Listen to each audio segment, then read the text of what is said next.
Hey guys, what's up? Welcome back to this week's edition of Advanced Bass Fishing. And man, I really appreciate you guys coming by and checking the video out today. I know it's a little bit of a commitment watching these advanced bass fishing videos because they're quite a bit longer than my normal videos on my other channel. So I really appreciate you guys' time and patience to check it out. And guys, it's going to be well worth it, man. We have got a really good seminar for today. We're going to be talking about everything you need to know about floating worm fishing, which is one of my favorite ways to catch bass. I definitely would put the floating worm in my top 5 favorite ways to fish. If I had to pick, if you told me, Randy, you got 5 techniques to fish, and this is the only way you can catch bass from now on, floating worm would be in my top 5. It's super fun, super productive under certain conditions. So we're going to go over that into detail, and it's going to be pretty comprehensive little seminar here. Also, guys, before we get started, just our weekly housekeeping tip before we get started on the videos to keep the lights on here at Advanced Bass Fishing. If you guys like the content here and you like the longer format, you get something out of these seminars that benefits your fishing, the best way you can show your support for the channel and give something back is to just go into my description of the video and use and bookmark my tackle warehouse link that I put in there. If you have to order your fishing tackle from now on, if you guys use that link, the channel gets a small percentage of the commission on any sale. So if you guys buy a bag of worms or something, channel gets a small percentage of the commission on the sale. So it's a good way to give back there, along with all the other links I put in the description. My solar bat sunglasses, on the water lessons, all that type of stuff. So much appreciated there. Okay guys, here's how we're going to break this down in today's video. What I'm going to do is I'm going to show you, I'm going to go right off the bat into the colors of worm, because I only use one type of worm for floating worm. I use a Zoom trick worm 100% of the time. I think it's the best floating worm out there as far as for that particular technique. It doesn't float per se, but the floating worm technique is sort of a misnomer. I'll explain that a little bit in the video here. But one of the things I'm going to do right off the bat is I'm going to go over the colors, which are super critical. Then we're going to go over the rigging on it, which is super critical. And then we're going to go over how to work and manipulate a floating worm, because you have got to have the right color, you've got to have the right action, and you've got to have it rigged right. If you don't have those things in line, you're just not going to catch many fish on it. And then in the second part of the seminar, we're going to go over it in detail as far as places to fish it, what you need to look for, type of cover, all that type of deal. Get into that. Okay guys, let's see here, I've got 7 different colors here, and what I'm going to do right off the bat is I'm going to go into the colors, and I'm going to explain to you why I use certain colors at certain situations. And here's the worm I use, guys. This is the Zoom trick worm.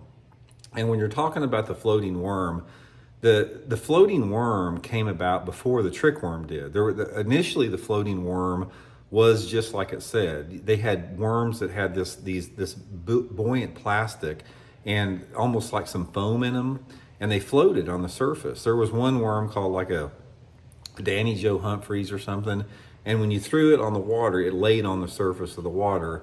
Thus the technique got called a floating worm.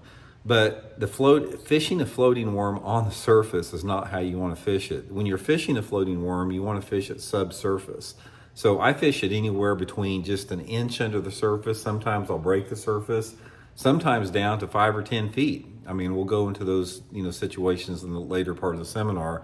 But I think a lot of people don't realize the versatility of a floating worm as far as how deep that you can fish it. It's super versatile just based upon the situations you have. So let's go over the colors a little bit here, some of my favorites. So let's just start out here with this yellow, the chartreuse, they call it banana, whatever, just a bright yellow looking floating worm. Guys, this is the low light color. This is a color that you want to use excuse me, on those days that are cloudy and rainy, or maybe if you got some pretty dirty water.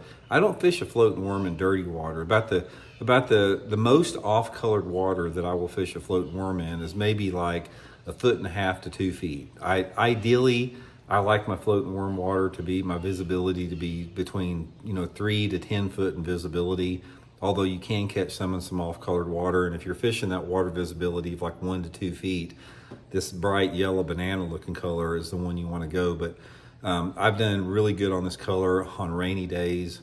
If you got those dark days where it's raining, cloudy, this thing really stands out. They bite it real well. Next one is similar to that, which is a white. Now the white is also extremely visible in the water.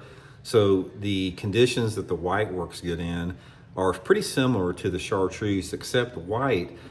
What I have found in white, it's not necessarily that it's better when it's cloudy, but it is better if you have a little bit of color to the water. So if your watercolor is, say, marginal, like, you know, that 1.5 2 foot of visibility, and you have some type of a sunny or partly cloudy day, the white works really good. It still stands out, but it's a little bit more, it's not quite as gaudy as the chartreuse, but it will work good in off-colored water when it's a little bit brighter out there.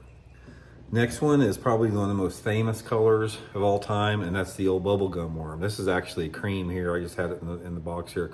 Cream worms are good ones too, but I use the Zoom trick worm. But the bubblegum worm, like here, is a really good, it's a really good versatile color. It works in off-colored water, it works in clear water, it works in sunny days, it works in partly cloudy days. It's a really versatile color when they are on this color. Now, the thing that you will find out about a bubblegum and some of the brighter colors like this is the fish get pretty conditioned to it pretty quick. So a bubblegum, one of the things no, actually this isn't this cream, this is a Zoom here, I'm sorry about that. One of the things I will find out that I have found out about the bubblegum color and some of these other colors we'll talk about too, is the floating worm season is normally when that water temperature is anywhere between, say, 58 to 70 degrees, normally like anywhere between like late March on into late May, something like that. Now, here's what happens. Now, this is sort of like something I have seen unfold throughout the course of my float and worm experience. Early in the season, before a lot of people start fishing it, the bubblegum is one of the best lures, the best colors to fish right off the bat early in the season. Because if you start fishing it like when the water's in the upper 50s, the fish haven't seen many floating worms. People don't start throwing them that soon, and the bubble gum will work. It seems like I catch fish on the bubble gum in a diversity of different light intensities and water visibilities, but it works better if the water's a little bit cleaner. And as the water warms up, this is one of the realities of floating worm fishing. As the water warms up, and more people are fishing in the springtime, more people are fishing shallow, and more people fish floating worms. Since these are the three common colors, the bubblegum, white, and chartreuse, this is the first three colors they get off of before anything else. So these bright colors can be really good early in the season before the fish get conditioned to them, especially on the bubblegum. Another thing about the bubblegum, guys, this is sort of a little side nomer. The bubblegum works really good if you wacky rig it too. I'm not gonna, this is not how you rig it for a floating worm, but you can wacky rig it like a sink, just like a Cinco or something. I catch a bunch of fish wacky rigging a bubblegum. Okay, the next one, we're going to get in a little bit more subtleties here. This is the methylate. This is one of the most popular colors out there.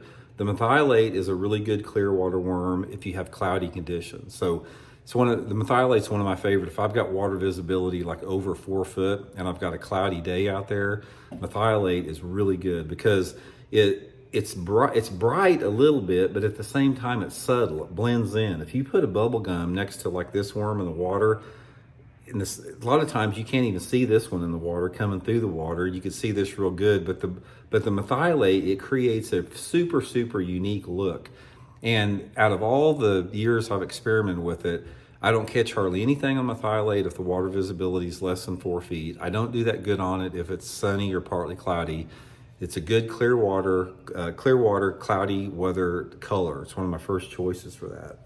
And the other three that I've got here, I got 3 more left. These are what I call my finesse colors that work really good in clear water situations where the fishing's tough and if there's a lot of heavy fishing pressure. And the 3 colors are the baby bass. This is the Zoom baby bass color. And then you got the Pro Blue, I think, or Blue Natural, Pro Blue, Blue Natural. And then you got some type of a watermelon or green pumpkin. But these 3 colors right here, they are not bright. They really blend in good, and these are for clear water, tough fishing conditions. So these are the colors that I use. If I get out there, I got water visibility is over 4 feet. I have a day maybe where there's not much wind and the light intensity is pretty bright. Maybe the fishing pressure is heavy. Maybe the fish are finicky. and they will bite that really good. Let me give you guys a prime example. I'll give you a scenario here that unfolded. I was fishing a tournament at Beaver Lake. This has been years ago, an FLW tournament. And it was right in the middle of the spring. They were biting a floating worm really good. And I was doing really good in practice on a white floating worm. I was catching them. They were really active. The water was pretty clean. It was like maybe 3.5, 4 foot of visibility. We had, heavy partly cloudy. It wasn't like cloudy, but it was like 75% coverage, south wind, perfect scenario for floating worm. And I was getting a bunch of bites on the white. The first day of the tournament, when we got in there, we had a little front come through and it bluebirded off. It got really bright.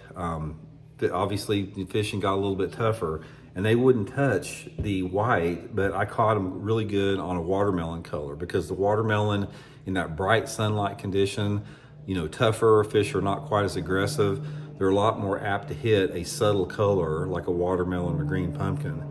If you got fish that follow a floating worm, which they will quite a bit. If you guys fish a floating worm, it's sort of like a fluke. A lot of times you'll see fish tracking behind that floating worm, especially if you're throwing like a bright color. If you see that, go to a subtle color, go to like the watermelon or go to like the baby bass, and it makes a huge difference. So those are my, tough condition colors. Guys, I use every one of these though. Every one of the colors that I showed you, I use them almost equally. The floating worm is one of those baits out there that I don't really have a favorite color. I totally let the fish and the conditions dictate what color I use.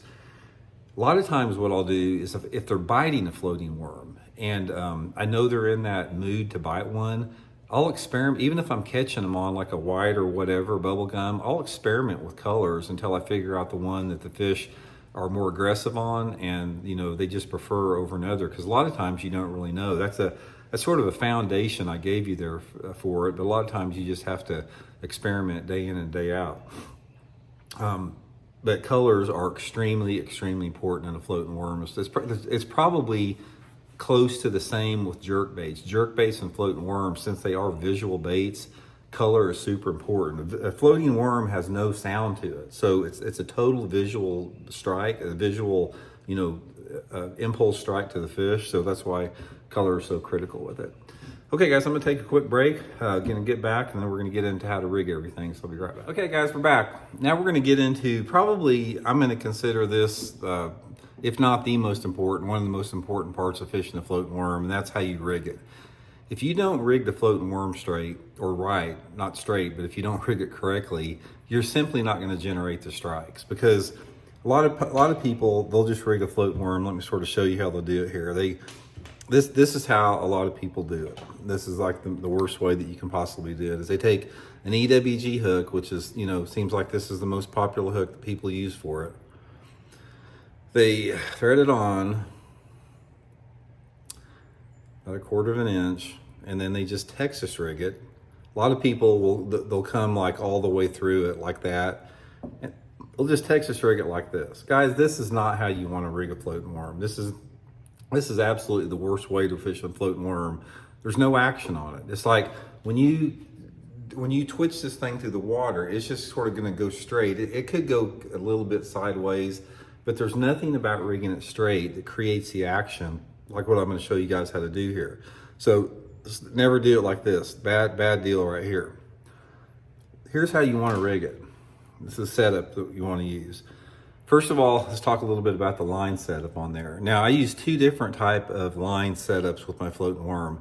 If I'm fishing really clear water, like say, for example, the water visibility is over 5 feet, I use straight fluorocarbon. I'll use 8-pound test fluorocarbon, Seaguar and VizX on my main line, and then I'll put a 10-pound test Seaguar and VizX leader on it. I'll talk about that here in a second. Straight fluorocarbon all the way. Because if I'm fishing clear water and I'm wanting to get that bait down in the water column, say I want to let it sink 3 or 4 feet, I don't want the braided line to be visible. But if I'm fishing the floating worm up top, like shallow, and maybe the water's off colored, I'm only letting it get that far underneath the surface, then sometimes I will use 10-pound test braided line as my main line, and then I'll attach a barrel swivel, and then I'll put my 10-pound test fluorocarbon in VizX as my leader there, because if I'm keeping it high up in the water column there, a lot of times the swivel is like coming right, almost coming out of the water, so you don't see hardly any of the braid. But I actually prefer, if I can get away with it, guys, I prefer to use straight fluorocarbon. I just feel that you get more bites with that. So here is the critical part. You got to use a barrel swivel. If you don't use a barrel swivel, it's going to be a line twisting mother, unless you use straight braid for a situation I'm going to explain here in a second. So just get a small barrel swivel. I use several. People ask me all the time, it's like, what size of barrel swivel? I use several different sizes. If I'm fishing the bait where I don't want it to go very deep, I'll use a small one. And if I'm fishing it where I want to get it down, or if it's really windy, I'll go to a little bit larger size like this one right here. I'm not even sure what number that is, but you want to make sure that you got several different sizes of swivels. And also, guys, I'll link all the stuff in the description of the video, all the components and baits for my Tackle Warehouse link to get you guys set up on it. But the swivel is imperative. Now, you want to tie the swivel with the Palomar knot on here. And then also what you want to do on this back side here, when you attach it to this side, use a double clinch knot with it. Now, I've done videos, I can refer to that. But you can't tie a Palomar from this side of it because you've already got this end tied. So you're going to have to use the double clinch knot. And then I attach it with a Palomar knot on the main hook. Main hook is really critical. This is a super, super critical part of it. This is a 1/0 gamakatsu G Finesse heavy cover worm hook. This is the best hook for a floating worm right here. Biggest mistake that you can make with a floating worm is to put too big of a hook in it. You don't want to use a big hook. Guys, trust me on this. I have learned the hard way. I lost I should have won 2 Bassmaster Megabucks tournaments on a floating worm. Finished like 3rd place in both of them, but I had too big of a hook and I had fish jumping off. Only when I started using this small 1/0 gamakatsu G Finesse, I didn't lose any more fish. This is the perfect hook to use. I'll link it in the description. Straight shank. Now, here's the key on this, how you want to rig this. First of all, you want to come through on the trick worm. You got a flat side and you've got a rounded side. You want to come through where you're going to come out the rounded side, and you just want to thread this thing on. Just go slow and just thread it right on all the way through until you get to the middle of the egg sac. And when you get to the middle of the egg sac, pull it out. And then when you got it set up, you want to use this crook right here. See how that's crooked? Guys, this is a benefit of being on this channel. I don't talk about this. This is something I've kept quiet for decades. You want to rig that thing crooked like this. Now, what this is going to do when you got it set up like this, when you twitch that rod tip like a jerk bait, this thing is going to dart side to side like that, just almost like a Zara spook, because it's got this keel of the crook in it like that. If it's straight, it's just going to go like that. But with the crook, it's going to allow it to go like that. All the difference in the world, guys. And you can't duplicate that with the EWG hook. So this is my setup. Now, the thing about this is 95% of the time, I don't fish a floating worm around heavy cover. I fish the floating worm on the edge of cover. So I'm throwing it like on the edge of grass beds, on the edge of lay down trees, rocky bank, something like that. So I'm not concerned about the hook being exposed. But if it is heavy cover, say for example, there's some fish back in the lily pads. Maybe there's some openings in the lily pads or grass or whatever. It could be just a snaggy situation. 5% of the time I will use the EWG, and I use it on straight braided line. You don't want to use it with a sinker on there. I'll put it on straight braided line, and I'm going to show you how to make it walk better than what I was showing before. Just come in with your EWG, and then when you put it in there, get your same crook just like that. Make sure you don't want to come out all the way. Just come with the point just barely out like that. But put that crook in about like that. And it's the same way. You can walk that thing just like a Zara spook back and forth with the straight braided line. Now that's something that, like I said, that's a scenario that I only use if I feel like I'm going to get hung up all the time with that straight shank hook. But guys, this right here, you've got to practice this. The straight shank hook, 1/0 hook set up like that. That makes all the difference in the world. I can promise you, if you go out with me, if one of us had this setup right here, you know, rigged correctly like I've got it here, and then you put some guy on there that rigging just a straight one, like with a straight EWG with no crook in there, you are going to wax them. You're going to get, you know, if you get 50 bites in a day, somebody without doing that may get 10. That's that big of a difference. So that's the setup on it. Okay, so anyway, next we're taking a little break here, get a drink, then we're going to come back and I'm going to talk about the equipment that I throw it on, and we're going to talk about how to manipulate and how to put action on a floating worm. So we'll be right back. Okay guys, we're back. We're going to be talking now about how to manipulate the floating worm, how to put action on it, how to generate the strike, how to set the hook, and the rod and reel and everything set up to use. So first of all, guys, let's talk a little bit about the rod. You want to use a spinning rod for floating worm. You don't ever want to use a bait caster. There's no reason whatsoever to use a bait caster. A spinning rod, you can put the thing anywhere you want to. The thing I like about a spinning rod is I skip a floating worm a lot. A floating worm skips really, really good. So I'll skip it under docks, I'll skip it under overhanging trees, anywhere that I can get back into tight places. And you just can't do that with a bait caster because these things don't weigh very much. So you definitely want to use a spinning rod. And I will link some of my spinning rod suggestions in the description of the video. But what you want, guys, is you want anywhere between a 6'11" to a 7 foot medium heavy spinning rod. You need something that has a little bit of backbone. You need something that's got not a stiff tip on it, but you need to have like a medium fast tip, because on a floating worm, you do have to set the hook to penetrate the hook and the fish. So you don't want like a real soft whippy tip. So this is the one I use here. This is the Megabass Levante. They actually make 2 or 3 different rods in the actions like I'm talking about. But when you're looking for the rod, just pick out, like I said, one between 6'11" and 7 feet long, some type of a medium to medium heavy, you know, medium fast tip, something like that. I've got it on the Lew's TLC 3000 spinning outfit. And of course, we talked about the Seaguar and Vizix line on here. So that's the setup with it. Now, here's how you want to work a floating worm. There's a couple different ways you want to do it. It's like based upon, you know, couple different factors, but here's the common way to do it. The most common way that I do it is I just throw it out there and to get just the camera down, and I'll keep my rod tip sort of low, and I'm just jerking it, just twitching it like that, keeping it coming all the time. I'm not stopping it, just jerking it just like that, where it's just going back and forth. And if I get past like a piece of cover, say I throw it out past the end of a lay down log, I'll twitch it, and when it gets to the end of that log, I'll stop and let it sort of slow down and flutter.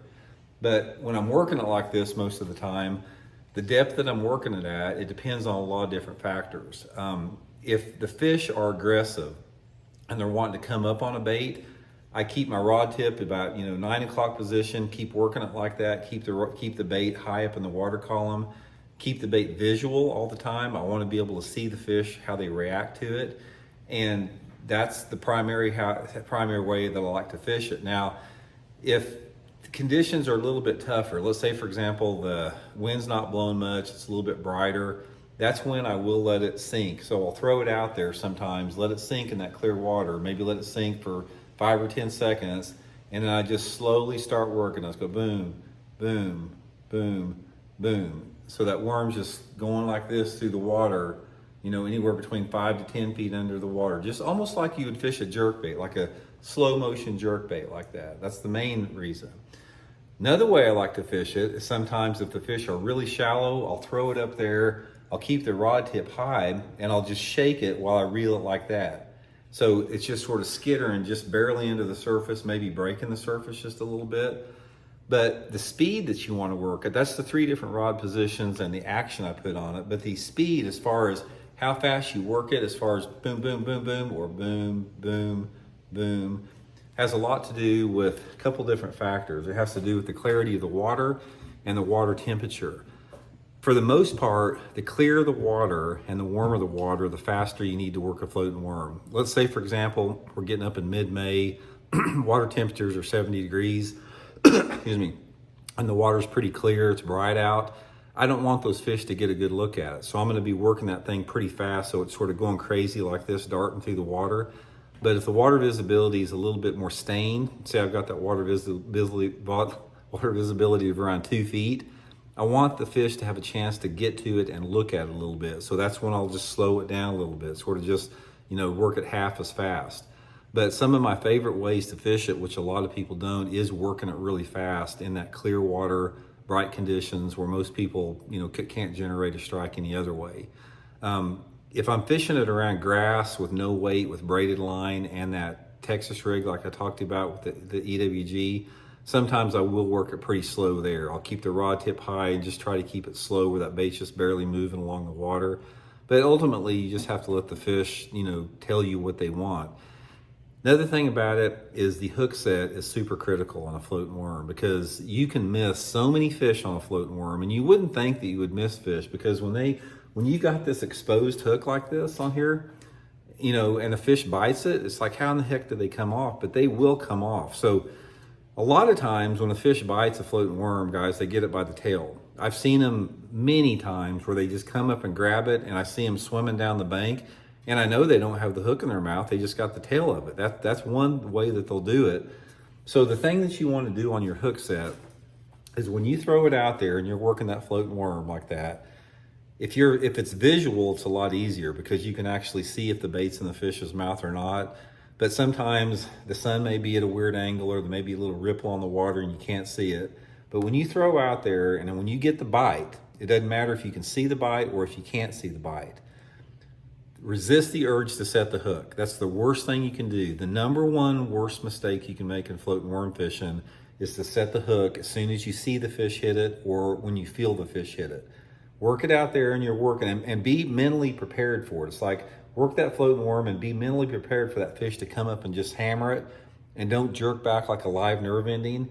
When you get the bite, say, okay, one's got it. Just let the fish swim out with it. Let it swim for 4, 5, 6 feet away from it. Get the line tight and just pull back and start reeling. Don't reel down and set the hook. Just let the line get tight and just start reeling and start pulling back and just keep pressure on it. If you do that, you're going to lose far fewer fish. But that's just sort of the nature of it. Another thing with that, if you get the fish that are nipping at it, hitting the tail or following it, that's a good indication that you want to change up colors a little bit. So pretty much goes over that. Take a quick break and we're going to be back for the last half of the seminar. We're going to talk about where you want to fish the floating worm out, conditions and all that type of stuff. So be right back. Okay guys, we're back here for the final segment. We're going to talk about patterns, where you want to fish floating worms at, conditions they work the best in, sort of give you an idea what to look for with that.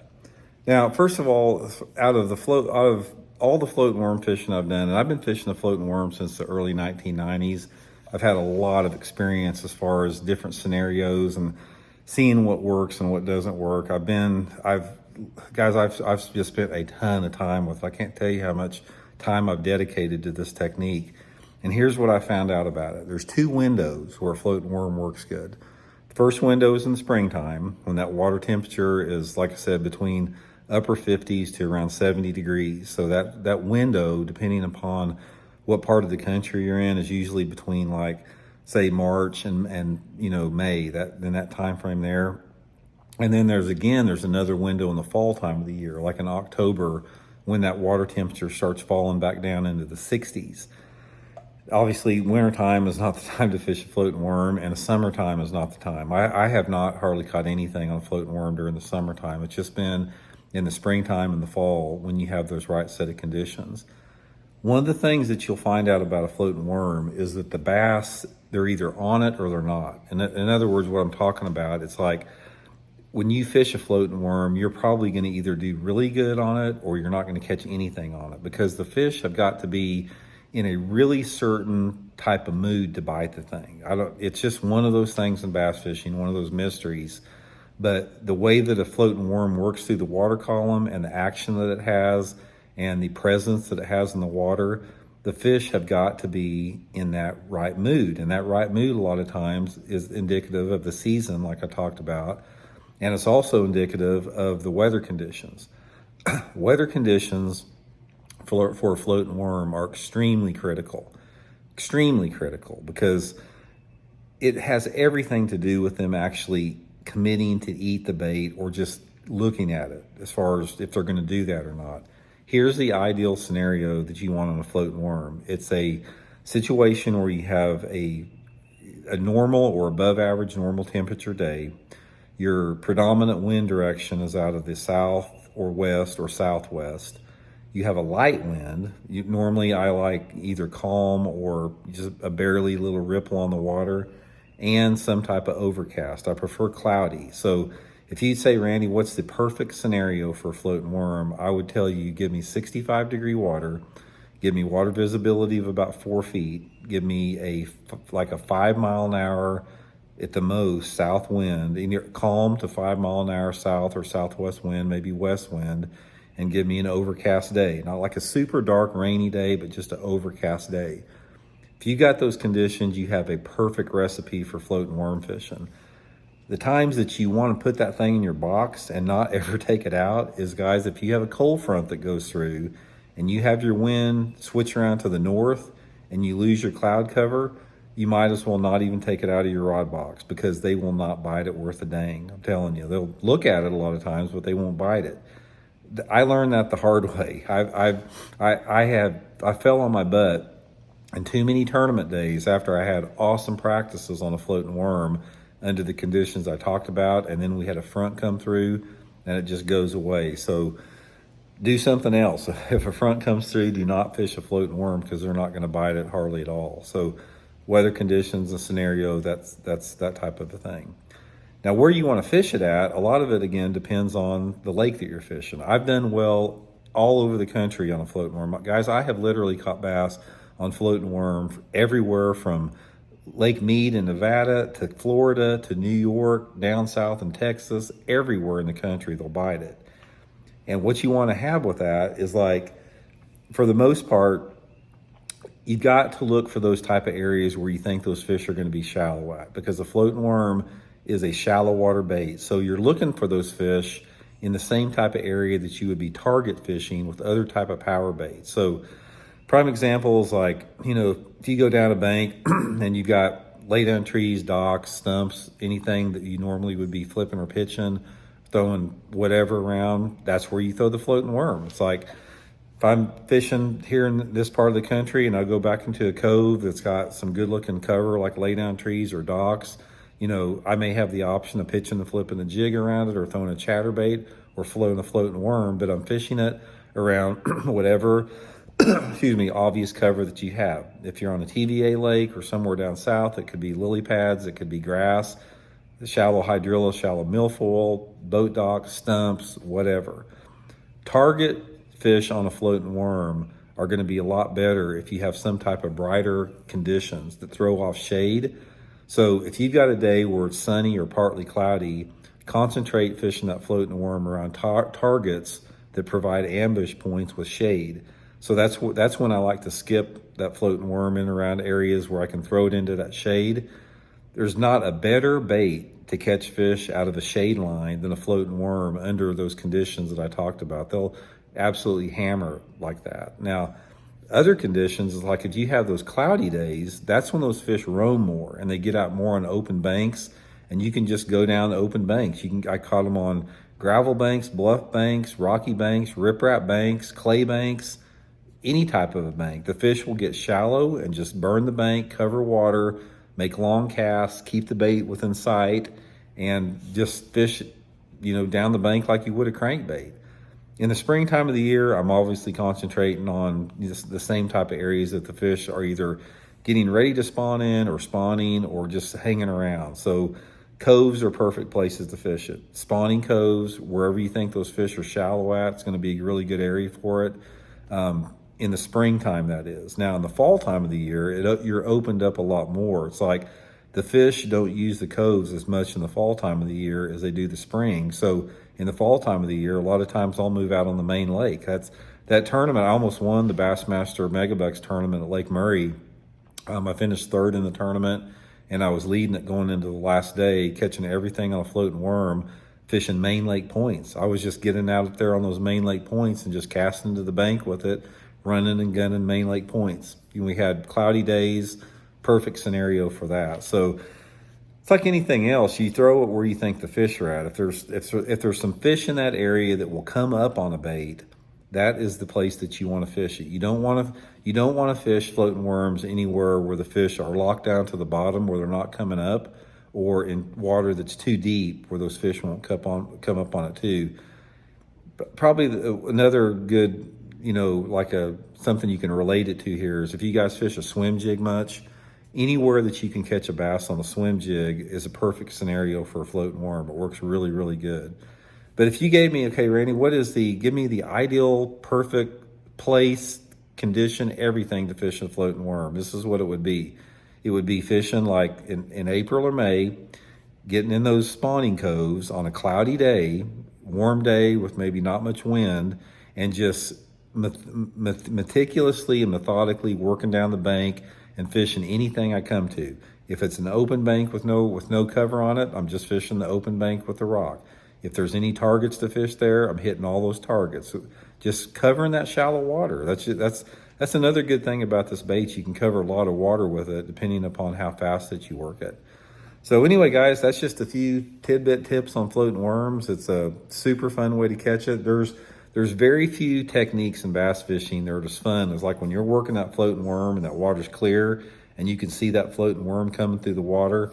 All of a sudden you see this big dark shadow come up from behind it, open their mouth and grab it and swim down. I'll tell you one story. I'll wrap the video up with here. There was 2 tournaments on Lake Murray that I should have won. The Megabucks tournament, I lost 3 5 to 6 pound bass the last day of that tournament. Literally, the first place I went to, I jumped off 2 giants, a 5 and a 6 pounder. Only missed winning the tournament by a pound. Jumped off 2 big ones. And then in another tournament, a Bassmaster Top 150, I finished 2nd or 3rd in that tournament on a floating worm. And I would have won it if this hadn't happened. It was the end of the day, and I only had 4 fish in the boat. I needed 1 more, catching everything on a floating worm, and I had about 20 minutes left to fish. And I knew that I was only like, probably a pound out of the lead at the time. I can't remember. I was leading the Megabucks, but this one was like a pound out of the lead. And I knew if I got 1 more bite, I was going to have a chance to win the tournament because I had a pretty decent bag already with 4 fish. So I made this long cast. I was back in the back of this cove, and I made this long cast. This was an October tournament, actually. Made this long cast down the middle of the cove. I was just working point. I was just going down the bank, working points, coves, just whatever I came to. And I'll never forget this ever. I've made a long cast down the middle of this cove. The water was real clear, like 7 or 8 foot of visibility. And I'm working that floating worm just under the surface. And all of a sudden, here comes this giant, like a 5 or 6, maybe 7 pounder. Slow motion, it swims up just like this, opens its mouth, and I can see everything because I'm only like 20 foot away from it. Inhales the entire floating worm, let it swim down with it. I set the hook, and a fish starts smoking to the back of the boat, and it goes out, and I'm back reeling, and it went out there probably 50 yards. I mean, it just kept smoking to the middle of the lake. Fought it all the way back to the boat, runs out the other side of the boat. I've had this fish on forever. It's gone on for several minutes now, and I get it probably 10 foot from the boat, and it comes up and jumps off. And obviously cost me winning the tournament, but that's a strike I'll never forget. So anyway, guys, hope it helps you catch a few, and we'll see you guys next week.